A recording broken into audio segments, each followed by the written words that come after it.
Hello, and welcome to Therapy Talk, a show designed to use the power of Google Plus to bring interesting and innovative therapists and those interested in psychotherapy or counseling together to share their work, their thoughts, their ideals with each other. The human potential movement in psychotherapy, while vibrant in the 1960s and 70s, has been overshadowed in the last 25 years by Big Pharma, the Diagnostic and Statistical Manual, and by managed care, sometimes called mangled care. So now insurance companies decide who can be seen, how many times, by whom, and using which therapeutic modality. So, hi, I'm Neil Brown. I'm a psychotherapist with over 30 years of experience and deeply steeped in the practice and the theory and practice of family therapy. Now, family therapy is a systemic way of looking at and understanding the context in which problems form and are healed. I've studied other systemic therapies, and I've steadfastly grown in my commitment to this particular approach. And I ain't changing now. So after experiencing success in my career, my desire now is to share the wealth of knowledge that I've been given with others and to help other innovative professionals share their knowledge and gifts as well. And that way we'll all form a community of independent therapists and a community where people can exchange in a unmonetized open forum away from the normal programming.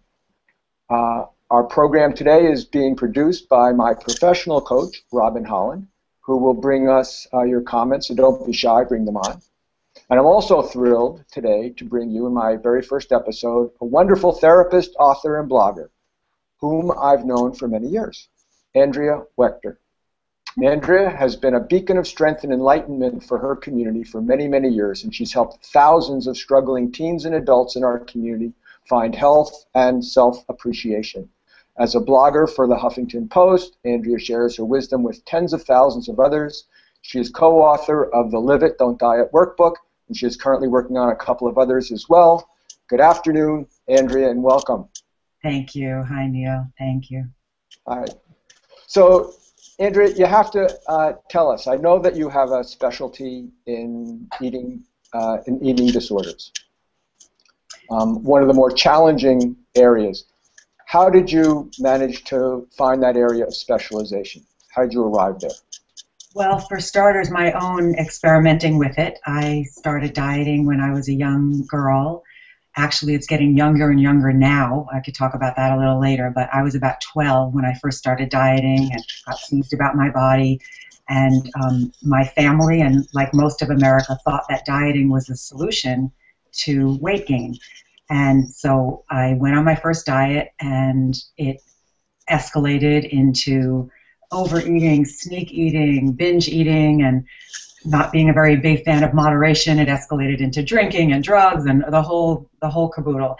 And I spent many years struggling on that roller coaster of dieting and eating only what I thought were good foods, and then the cover came off the pot, and binging, and then back to dieting, and I just did that roller coaster for decades. Wow. When I finally got help, I just felt so passionate about helping others, and all the things that I learned to help me climb out of that roller coaster, I put in my book and my blogs and my work. Okay, well, that's then you know of what you speak. When you're helping people, you know where they're coming from. Trenches, yes. Yeah. So a little bit, what is going on inside of someone that is struggling with a binge eating or an overeating or a undereating? What's going on inside that person? We all know the behavior, but what's inside of them? What's going on? Well, I often say that an eating disorder could equally be called a thinking disorder. because so much of what happens with that addiction is in our mind, or our thoughts. I used to say that I was like thoughts with legs. I just was constantly thinking about food and calories and my thighs and her thighs and what she was eating and what I was eating, and just the constant obsession. And the culture feeds that obsession. So one of the biggest things to deal with are the thoughts, the unkind mind, I call it. And how to upgrade your thinking and be kinder to yourself. We have to deal with what you're eating and what you're not eating. But I think the biggest thing that's going on with someone with disordered eating are obsessive thoughts, unkind thoughts, and that really needs to be addressed. Okay, and you said the word addiction, so that's something. It's not. Is it like alcoholism? Is it like cocaine addiction? It's an addiction? Tell me about that. Surely can be, and I use a spectrum with people that there's, food, weight, and body image issues on one side of the spectrum, and that's kind of most people, unfortunately, and certainly most women have some issues with food or their body, and that may not be a full addiction. It may, affect their life and affect their relationship with their body and affect their peace of mind. But then all the way on the other side of the spectrum are full-blown addictions like anorexia, bulimia, binge eating, and then there's everything in between. So there's really a variety of severity in there. And so there are people who are fully addicted. It's no longer a choice, like alcohol and drugs. And then there are people that need to make some behavioral changes and, can get back on a healthier track. So there's everything in there. So it kind of begs the question for me, if you're an alcoholic, well, what you really get is that you can't drink alcohol. If you're a drug addict, well, you can do everything but take that drug. But we've all got to eat. So how do you deal with an addiction to food when you have to eat anyway? How do you know the difference between when you're in your addiction and when you're eating in a healthy way? That's a great question, and it is trickier. People can just say, I'm not drinking. Again, that's it. Eat, not always easily, but we have to eat. You're right. We have to deal with food, and we have to deal with having a body. So I think it varies. There's working with, in my book, we call, what is a live it? And a live it, other than a diet, is different for everybody. So someone who's recovering from anorexia needs to learn how to eat. And that's where a dietitian who specializes in eating disorders can really come in, and a doctor and a whole team. We talk a lot about, listening to your body and listening to your hunger and fullness. Well, someone with anorexia or bulimia or even binge eating in the beginning can't necessarily listen to their body because they're clouded by thoughts, they're clouded by compulsions, they're clouded by habitual, habits with food and starvation. So I think getting sober might mean something different for everybody. Getting sober for an anorexic might mean they're going to eat what their dietitian tells them to eat for a while until they can start to listen to their body.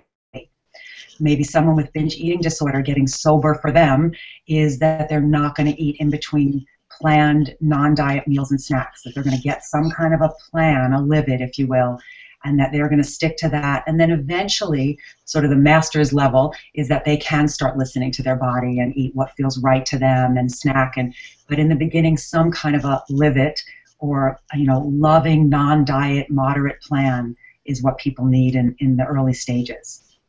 Okay, so at first they get a really strict, from a professional, they get a strict plan for how to eat, and then getting used to that, then they can begin to perhaps internalize it and begin to notice how healthy foods feel inside their body and begin to differentiate between healthy eating and unhealthy eating. Yes, and I don't know about the word strict so much because I think strict got them into this craziness. So strict isn't going to get them out. That's more like the diet. Yeah, exactly. So we don't get out the same way we got in. So I think, yes, certainly someone with anorexia needs to listen to a doctor and or a dietitian and start eating a healthy plan within variation. I often say to anorexics that I work with, if you could grade yourself, how are you sticking to what the dietitian has recommended? Would you give yourself a 90%? Would you give yourself an A or a B? Or if there was a video cam on you and I and your doctor and dietitian were watching you for 24 hours, what do you think we would think? How do you think you're doing? So I think that there's the dieter self voice that is always, non-fat, non-carb, eat as little as possible. And then there's the binger voice inside of a lot of people that's eat all carbs and fats and anything they can get their hands on, comfort and sweet-wise. And then there's what is a loving voice, and trying to get all these people to connect with that part of themselves, a part that's wise and that knows what foods we love and knows what a healthy plan is.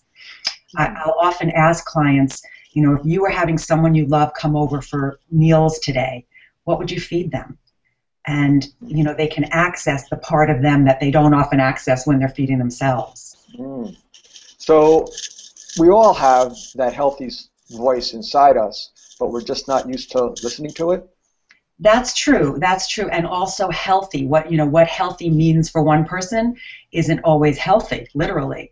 So when I ask people, a lot of times the clients will tell me, I feel like I did really well this week. And I say, well, what does that mean? Because doing well or eating healthy for some people might be really restrictive, and might be, for somebody that says, oh, I did really well yesterday. And I say, what did you eat? And they're, well, I had, oatmeal and an apple. Okay, we're pushing it there. I had a salad with low-fat dressing, and I had chicken with vegetables. And I think that's a diet. And now some people consider that healthy, and healthy gets taken too far. We have to also include delicious foods with fats and some treats and something that you can live on, not like a live it, not a diet, which has to end because you can't keep it up.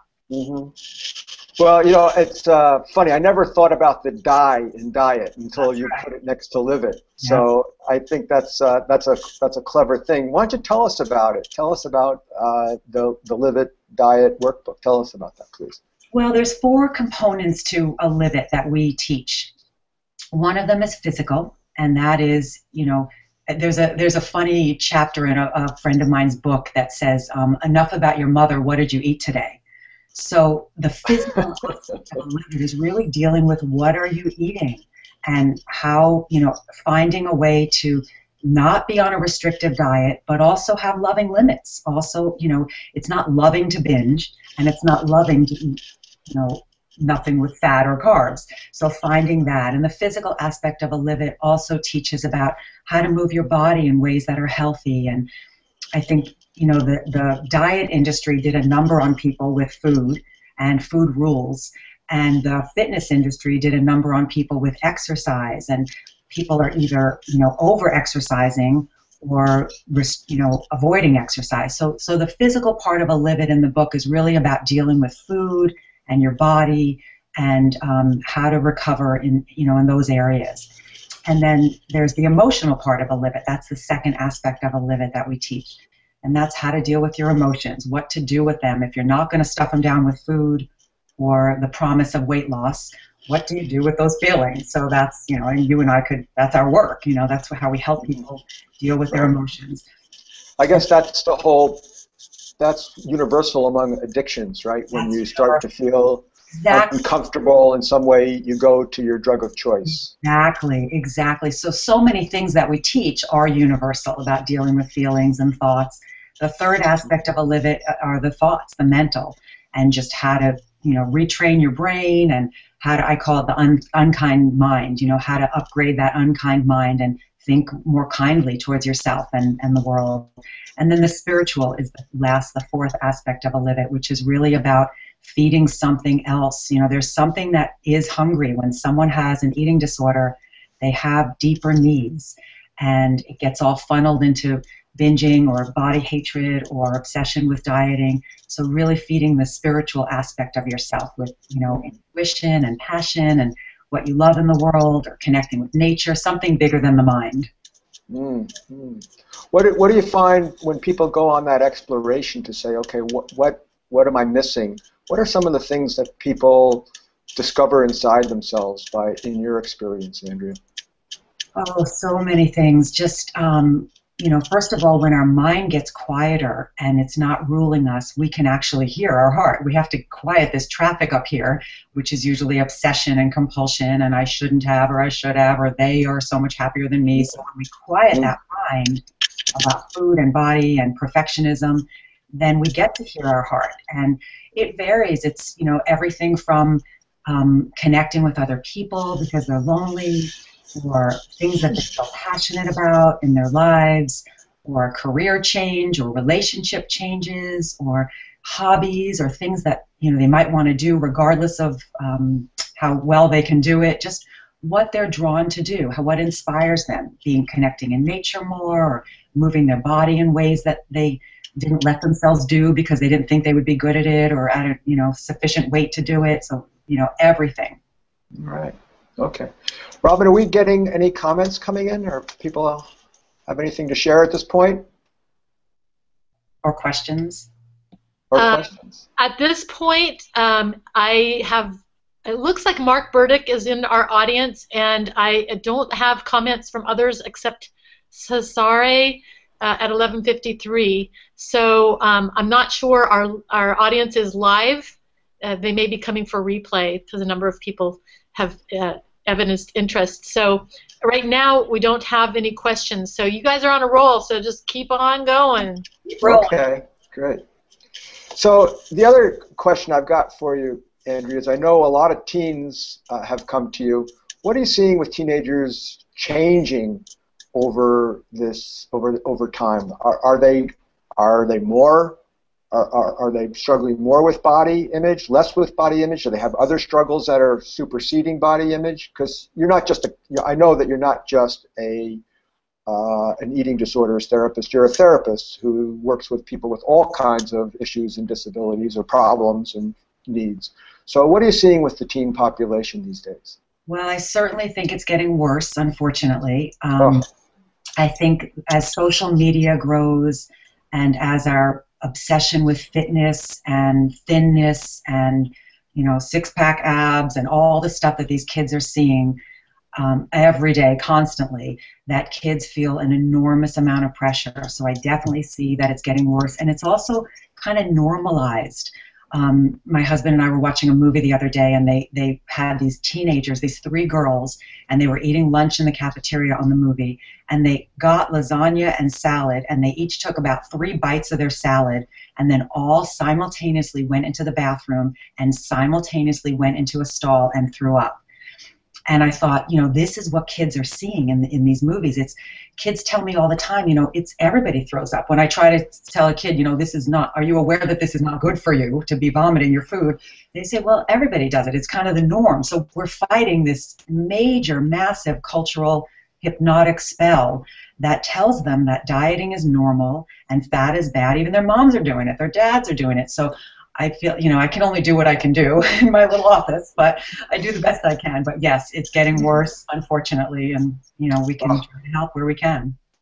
So, that brings me to the question: when you're working with teens, there's a context in the family, and do you work with the family and the parents and the teen together? How do you conceptualize that piece of your work?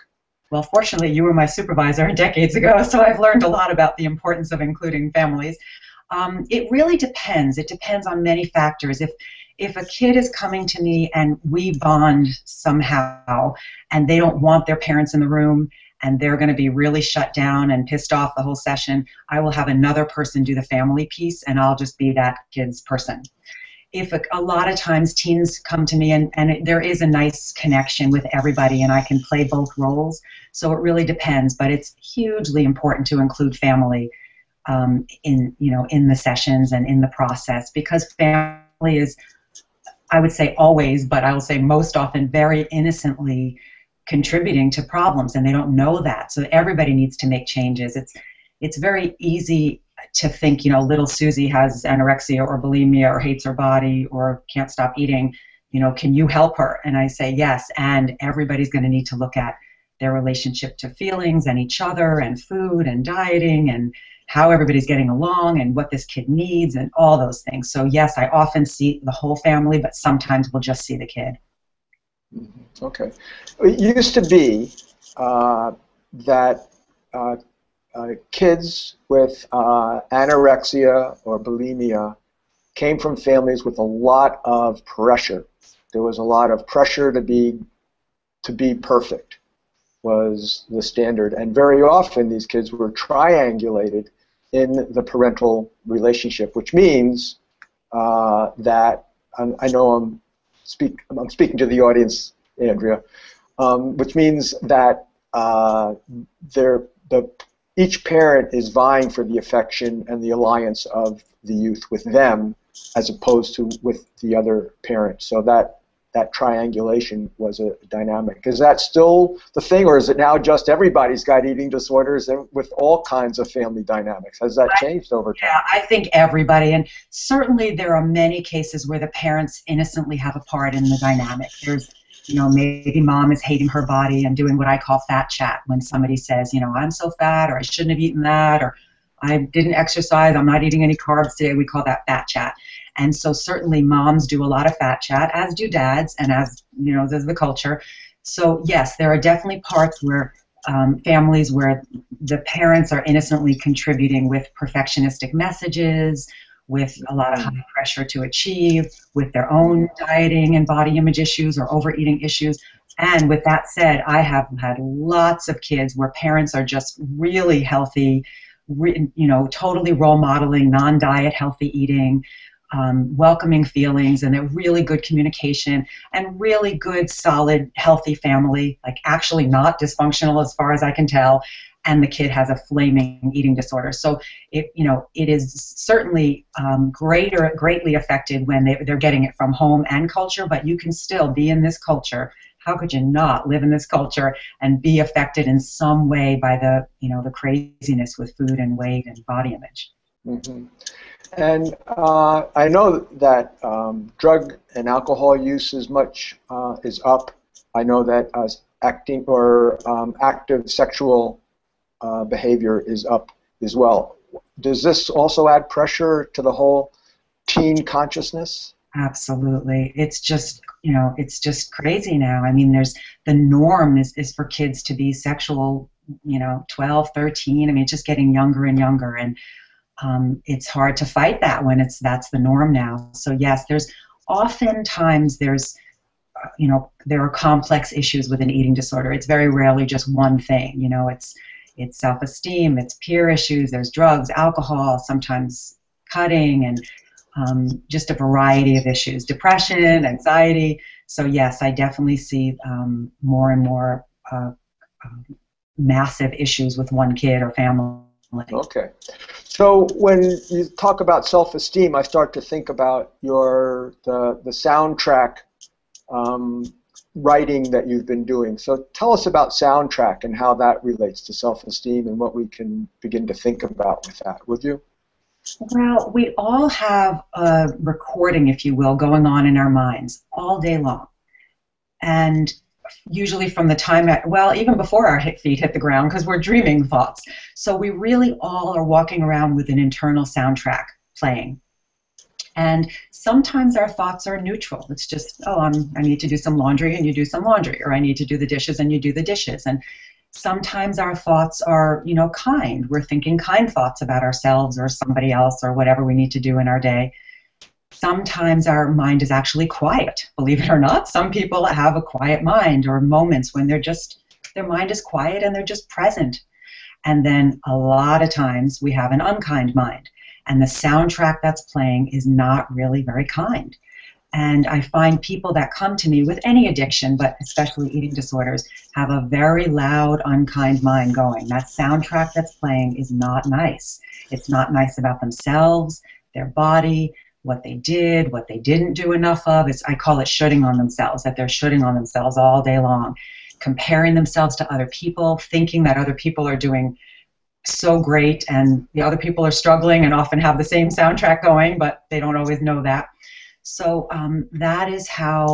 that's one of the big things that I look at with people, and try to help people upgrade their internal soundtrack so that they start thinking kinder thoughts about themselves.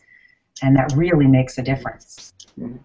And where do these negative soundtracks get originated? Kids are coming from parents who are saying, you're special, you're wonderful, I love you.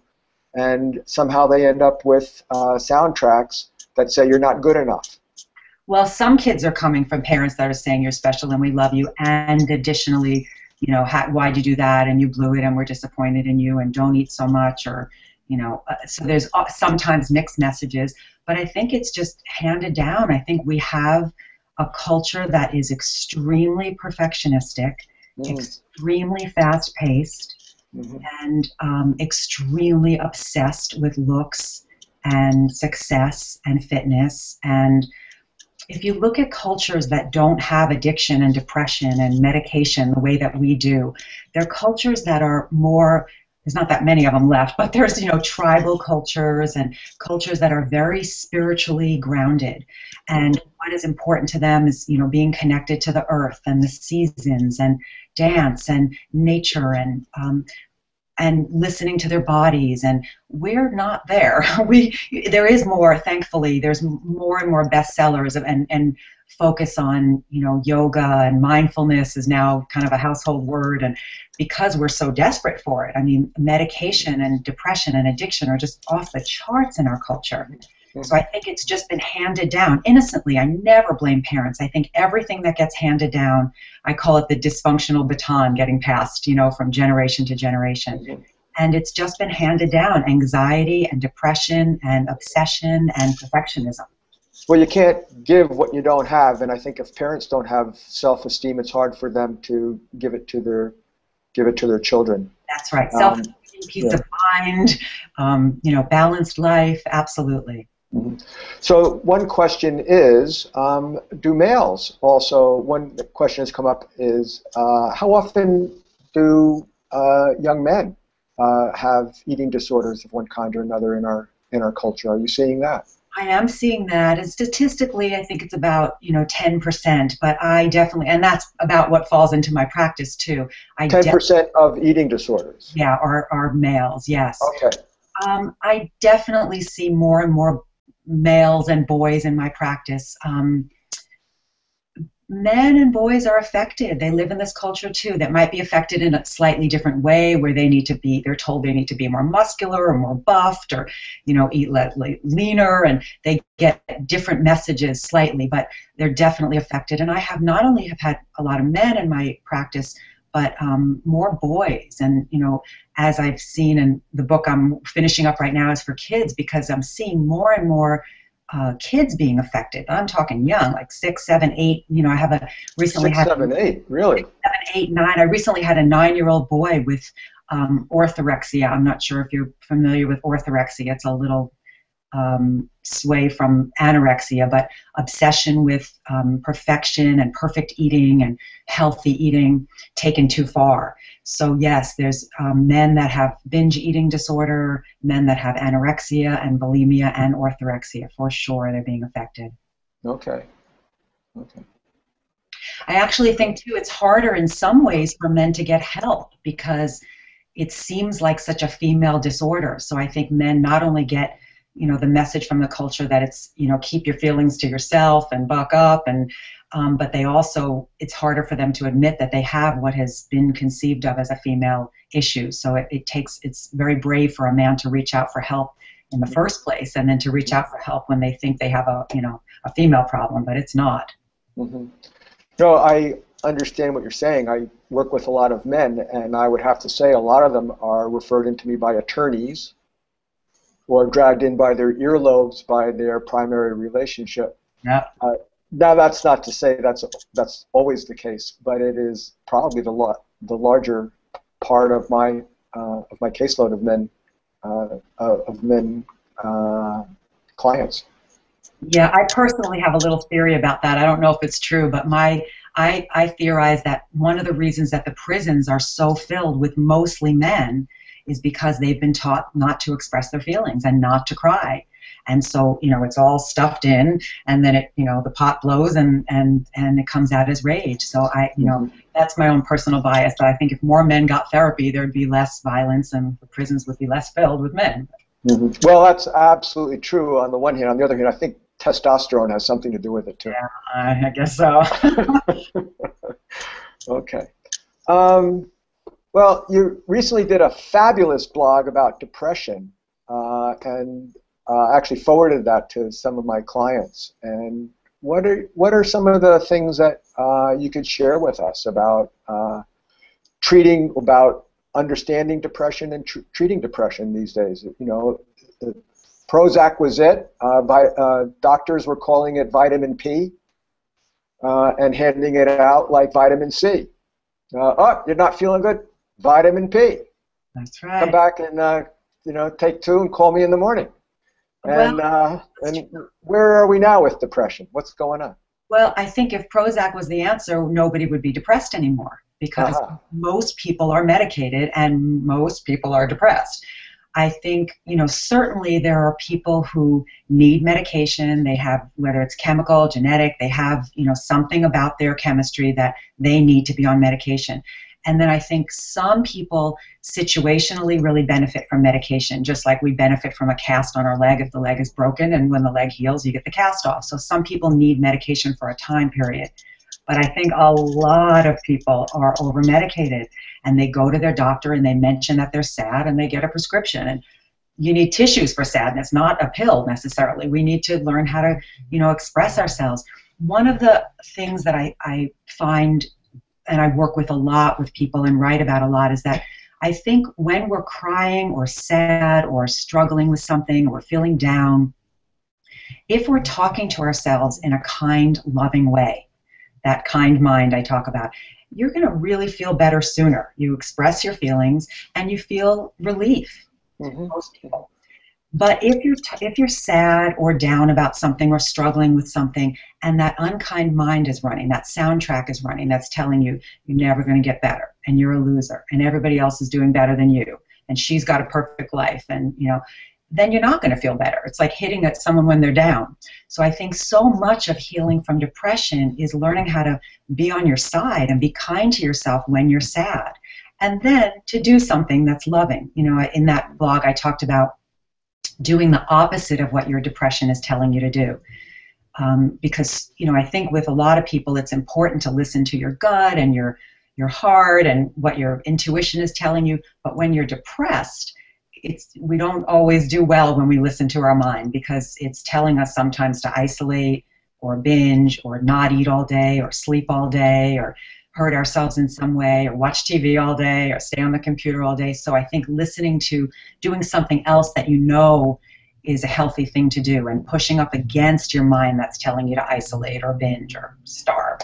There was one question coming in, and that is, can food be used as therapy in a positive way? Can we use food to make us feel better and have that be a positive thing? That's a good question. I mean, I always look at long term. Like if you eat something and it's really delicious and it's a treat and it's your favorite, you know, dessert, and then you enjoy it while you eat it and you feel good afterwards, nobody gets hurt. Like that's the true definition of a treat. It's a treat when you're eating it and it feels good afterwards. But if you, quote, treat yourself to something and eat a bunch of sugar or a bunch of carbs or whatever you're eating, and then you feel horrible afterwards, nobody really got treated very well. No, absolutely. Food is, sometimes people will say to me when I'm talking to them about letting go of dieting and finding a limit, and I'll say, you know, okay, if you were, you know, you're eating a salad and you're eating, you know, grilled chicken on it and you're eating some fruit, but is that really a treat? Is that really going to satisfy you? What about if you added some, you know, delicious, moderate dessert that you love? And they say, well, I don't need that. It's not nutritional. Well, we don't need sunsets or music either, but they really make life sweeter. So I think unless we're eating in a way that's really feeding us on all levels in moderation, then it's not really going to hit the spot. So yes, you can eat something really delicious and it's moderate and you love it, and it can definitely, you know, add to your day. Okay, thank you. I was reading the other day in the Networker, a publication that for our industry, and an article that said, where was it written that we're supposed to be happy all the time? And you were speaking a few minutes ago, Andrea, about getting used to your sad feelings, being okay with being sad or stressed, is this a disease? Is this something that we always have to fight or have a pill for? Or can we accept the challenges of life and the feelings that go along with them?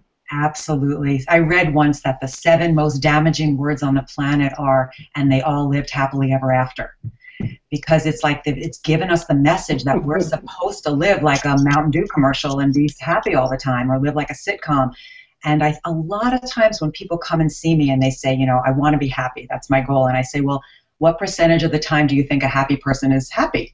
Because we're not supposed to be happy all the time. And that's why I think we're so medicated and depressed, because we have been given this message that we're just supposed to be happy all the time. So sad, scared, and mad, not so welcome, not so good, And yes, happiness feels better than sad, scared, and mad, but it's all part of the deal. So we have to learn to welcome those other feelings and what to do with them, and how to not, use over them, or how to not think that they're bad feelings and good feelings. Mm-hmm. So I think that heads into the whole topic of building resilience in our youth today, is building the ability to deal with difficult and challenging circumstances, whether it's a difficult learning circumstance or a difficult social circumstance, but building resilience so that kids can fight through the difficult part of a learning curve or fight through a difficult situation, learn and grow from it, and be more prepared the next time. Exactly, and to not think that it's bad if they're having a hard time, or it's bad if they're having feelings. It's to teach, you're right, to teach resilience and to teach that this is a normal part of life. You can't fix normal. It's supposed to happen, hard things. Yeah, feelings have to tell us something. They're not necessarily an illness to be cured. It's information to be understood. And if you're feeling bad, it's like, okay, well, let's think about that. Where's that coming from, and what does that mean I need to do? Right. I often talk with clients about the difference between I feel bad and I am bad. And I think when we're little, we don't know the difference. So we think, I'm a little kid feels bad, daddy's yelling or mom is crying or something's happening at school, and they think automatically I must be bad. And so a lot of feelings get sort of funneled into shame and just feeling bad about yourself. And so learning to distinguish between, I feel sad that this happened, but I'm not bad. Or I feel really angry that this happened, but he's not bad or she's not bad. These are just normal feelings. Mm-hmm. And there's nothing wrong with me that I'm having a bad day, or I'm really struggling today. Right, and there's nothing wrong with me, and I actually need to be kinder to myself. I say, the harder the day, the bigger the love. Like turn up your self-care and your self-kindness and your kind mind when you're having a hard day, where most people turn on themselves and give themselves a hard time when they're down. Mm-hmm. Okay, that makes excellent sense. I really get that. All right. So, Andrea, what's next for you? What's coming up for you? I know you've got a couple of books you're working on. How can people get in touch with you? What would you like to share with our audience? Okay, well, there's a couple of ways people could check out what I'm doing. One, I have sort of 2 different hats. One, I have my website at my name, AndreaWachter.com, A-N-D-R-E-A, Wachter, W-A-C-H-T-E-R.com. And I have all my blogs are there by topic, so they're real easy for people to read if you want to check out my blogs. And then I have InnerSolutions.net. That's my other hat that I wear. Inner Solutions is where I met my business partner almost 30 years ago in an eating disorder support group. And we were both a mess, and we met and we wrote our book together and formed Inner Solutions. And on InnerSolutions.net, there's lots of resources for people. We have our book, we have free podcasts, we have an online course, and lots of different things there for people that are specifically struggling with food and weight issues or eating disorders. What's next to me, I have a few projects, always blogging. I love to do that. And I mentioned earlier that my client age has been getting younger and younger the last year or so. And I've really noticed that I've been seeing mostly adults and teens for 25 years, but a very small sprinkling of young ones, like 6, 7, 8, 9. But over the last year or so, that age range is getting bigger, and I think it's because of social media. And so I decided, rather than try to help a couple of kids a week in my office, I would write a book with everything I'm teaching. So I've taken the concepts in Don't Diet, Live It and all that I work with young kids, and my business partner and I are finishing up a book for young kids. It's not ready yet, but that's one thing that's coming. We call it Mirror, Mirror on the Wall, helping kids break the I feel fat spell. because kids get a spell cast on them, and they think I feel fat means I am fat, I am bad, as if fat is bad, as if we're not supposed to eat fat and have fat on our bodies. So that's one project. And then in the oven is I might be working on a teen book for binge eating. So all those projects are just, you know, a labor of love and really just sharing everything that was taught to me all these years. Mm-hmm. Well, that's fantastic, Andrea. I'm so grateful that you came to share this wealth of information. I think it's a beautiful message, and it's one we all need to be really dialed into and listen to. And whether we have an eating disorder or not, the messaging that's going on in our minds and dealing with our feelings and being more present is there for all of us. So thanks for sharing of your time and your wisdom. We're very, very grateful for it. Thank you. Okay.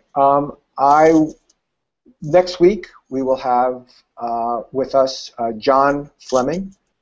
John is an educational therapist and the founder of Developmental Learning Solutions. And John is an amazing man who has single-handedly saved so many kids that I personally have sent, and actually made me a hero, because I get these kids in my office and they're really struggling in school and their parents are mad at them and the school's saying they're just not trying, only to find that there are clearly educational issues. And when John uncovers them and finds the brilliance in these kids, it makes all the difference in the world for the kid, for the parents, and for the school district.